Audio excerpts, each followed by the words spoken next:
අම්මෝ ඉස්සරහින් තියෙන දියැල්ල නම් මාරම ලස්සනයි. කොළම කොළ පරිසරයක් මැද්දෙන් අන්න තියෙනවා.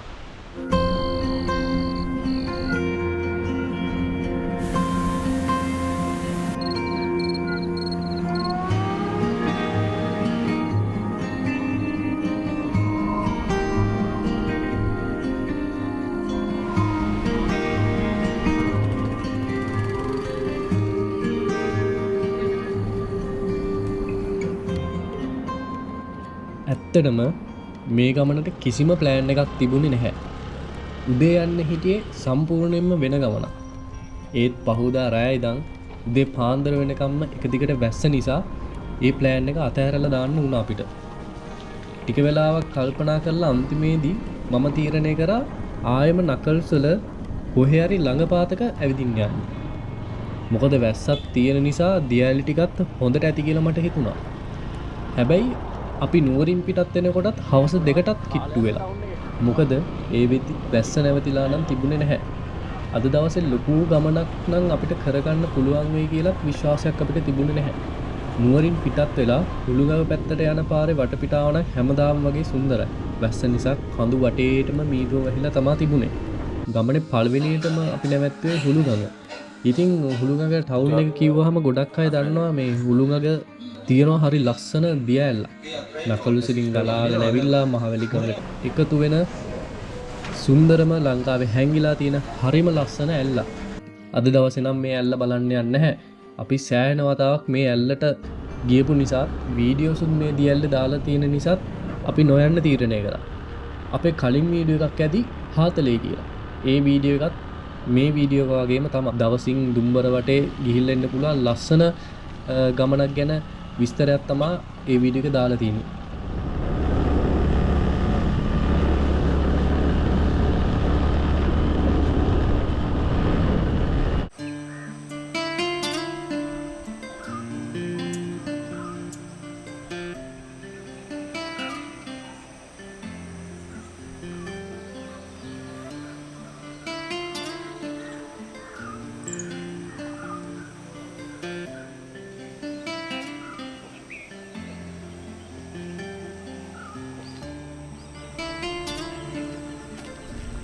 ඉතින් කිසිම ප්ලෑන් එකක් නැහැ. උදේ යන්න හිටියේ වෙන ගමනක් අන්තිමේදී මායිපුර විතරයි හිටියේ. මේ අපි ඉතින් ආව ඔළුව හරුණා වගේ. අපිට දැන් කිසිම ප්ලෑන් එකක් නැහැ. දැන් යනවා නිකන් දියැලක් බලන්න.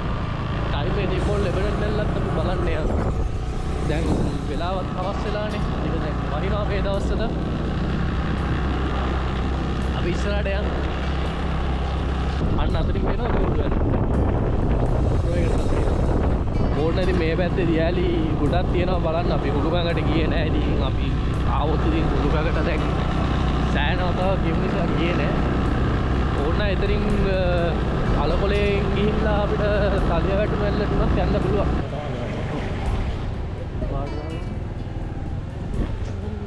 උඩට ආයේ වැස්ස පටන් ගන්නවා. විඩෙන් විඩේට වහිනවා. මෙහාට සෑහෙන්න වහිනවා. GoPro එකේ වීඩියෝ කරන්න අමාරුයි. GoPro එක දැන් අවුල් ගිහිල්ලා තියෙන ඇත්තටම. දැන් උන් ආයේ වැස්ස වැඩි කරනවා. දැන් අපි යනවා ලෙබනන් වත්තේ උඩට. ලෙබනන් ඇල්ලට කොහෙන්ද? පල්ලෙන්ද? මෙතන ඉන්නේ.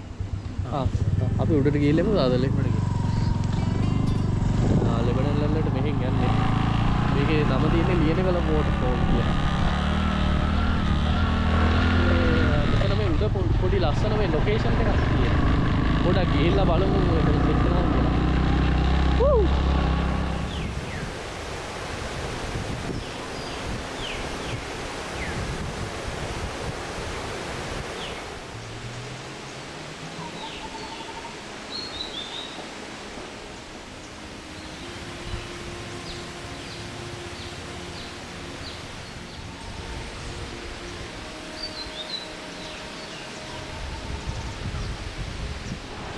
ඔන්නනේ මේ අපි අතන පොඩ්ඩක් බයික් එක නවත්තලා මේ මෙතන මේ දියැල්ලක් පේනවා.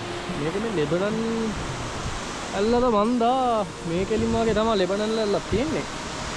අඩිපාරකුත් තියෙනවා මේ පොඩ්ඩක් ගිහිල්ලා බලමු. අද ඉතින් නෝ ප්ලෑන්ස් ඇත්තට. මේ ඔයාලත් ඉතින් මේ වගේ පැත්තේ රවුමක් එනවා නම් පොඩක් වැදගත් වෙයි කියලා හිතලා තමයි මේ වීඩියෝ එක මම කරන්නේ. අපි බලමු. මොකද මෙහෙත් ඉතින් බලන්න දේවල් තියෙනවා ලස්සන දියාලි කීපයක්ම තියෙනවා.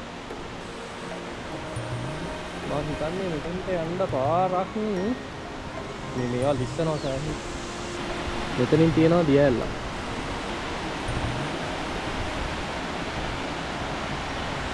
මේ පාර කොහාට යන එකක්ද කියන එක තමයි මට ෂුවර් එකක් නැත්තේ.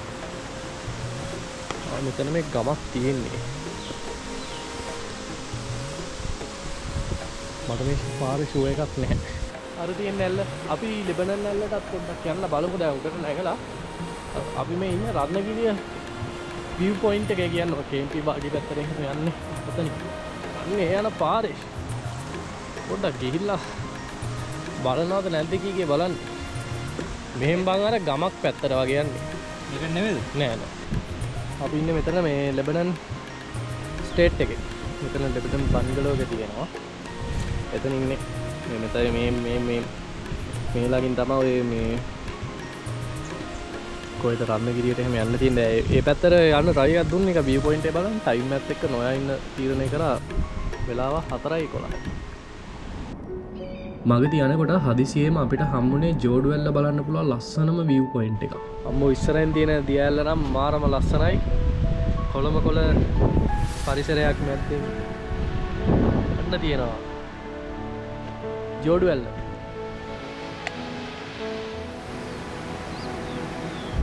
මේ ඉන්නේ අපි නකස් මායිමේ. වැස්සට ඉතින් වැස්සට තමයි මේ පැත්ත කොහොමත් ලස්සන. මේ වගේ වයිබ් එකක් ගන්න වහින වෙලාවකම ඉන්නවා.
සාරියල්ලටත් ආවා. බොහොම එක ළඟ වගේ තමයි මේ දියැලි ඔක්කොම වගේ තියෙන්නේ. කොන්න දිනවා මගේ ඉස්සරහින් සාරියල්ල. මම හිතන්නේ තව කවුරුහරි ගිහිල්ලා ඉන්නවා. පොඩ්ඩක් ගිහිල්ලා බලමු. ටයිම් එක දියාගෙන ඉතුරු ඇලි ටිකක් කව කරන්න උපරිම try එකක් දෙනවා. සුපිරිම ගායක් තිබ්බේ අද වගේ දවසක ඉන්නේ. නැත්තම් ප්ලෑන් කරලා හිටි ගමන් ආවා. නුවරින් එද්දි 1:00යි 2යි. අම්මා ලස්සන හිතුවට වැඩි.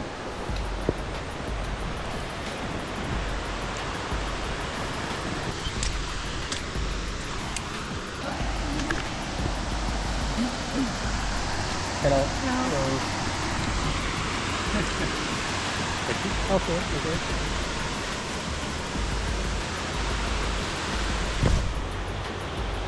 Corina.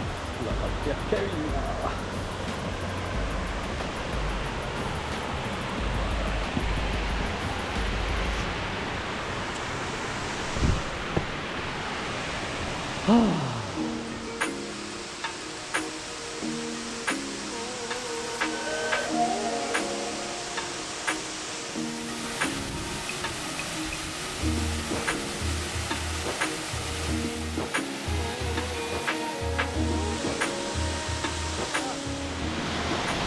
හතරයි 56 මේ වතුර ටික දැක්කාම දාලා යන්න හිතෙන්නේ නැහැ. දැන් මේ ටයිම් එකේ කොහොමත් වතුර තනිකරම අයිස් බාත්යක්. ඒ වුණාට නාන්නම තමයි හිතෙන්නේ මට. ඒ වුණොත් අපි දැන් නානවා. නාලා ටක් ගාලා මේ එහෙම අනිත් ඇලි ටිකටත් ගිහිල්ලා ගෙදර යන්න කියලා තමයි හිතන් ඉන්නේ. 3යි සීතලයි අයිස් මාත්‍යක් තමයි දැන් තියෙන්නේ අම්මේ. එබෙන්නේ කොහොමද කියලා තමයි කල්පනා කරන්නේ.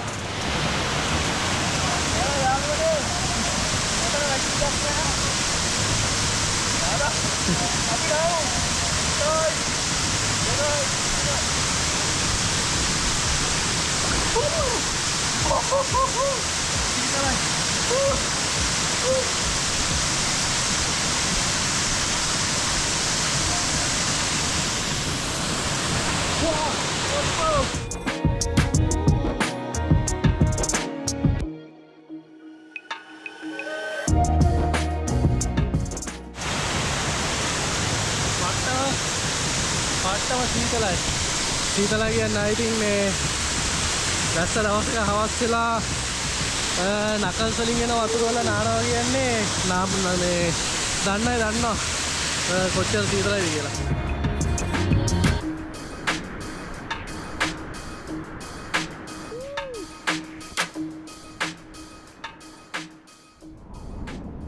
ඉතින් වැස්සත් එක්ක පරක්කු වෙලා අපි ආරම්භ කරපු ගමන ඒ වගේම ඉක්මනින් වැටෙන අඳුර නිසා කාලය අපේ පැත්තේ තිබුණේ නැහැ. කොහොම වුණත් ගමනක ලස්සන තියෙන්නේ හැමතිස්සෙම ගමනාන්තය නෙවෙයි. මේ ගමනේ හම්බෙන අත්දැකීම් වල. මේ අවට වනාන්තර වලට අනවසරයෙන් ඇතුල් වෙන්න තහනම්. ඉතින් මේ වගේ තැන්වල දැන්වීම් පුවරු හදලා තියෙනවා. ඒවා අනිවාර්යෙන් කියවන්න. මොකද මේ වගේ පරිසර පද්ධතියක් කියන්නේ මේක සංරක්ෂණ වනාන්තරයන්නේ. ඉතින් මේ වගේ තැනකට අනවසරයෙන් ඇතුළු වුණොත් නීතිමය ප්‍රශ්නවලට මුහුණ දෙන්න සිද්ධ වෙන්න පුළුවන්. අපි හවස් වෙලා ඉද්දි එක දියැලක් හොයාගෙන ගියා. නමුත් අපි ඒක මේ වීඩියෝ එකේ දාන්න නැතුව ඉන්න තීරණය කරා. හේතුව මොකද? එතෙන්ට යන එක ගොඩක් අනතුරුදායක නිසා. ගමේ කෙනෙක්ගෙන් අහලා එයාලා කියන දේවල් පිළි අරගෙන මේ වගේ තැන්වල යනවා නම් පරිස්සමෙන් තමන්ගේ ආරක්ෂාව ගැනත් හිතලා මේ සුන්දරත්වයේ විඳින්න කියන එක, මේ පරිසරයත් රකින්න කියන එක මං ආදරෙන් ඔයාලකින් ඉල්ලනවා. එහෙනම් අපි සෙට් වෙමු. තවත් කොහේ හරි ගමන ජය වේවා.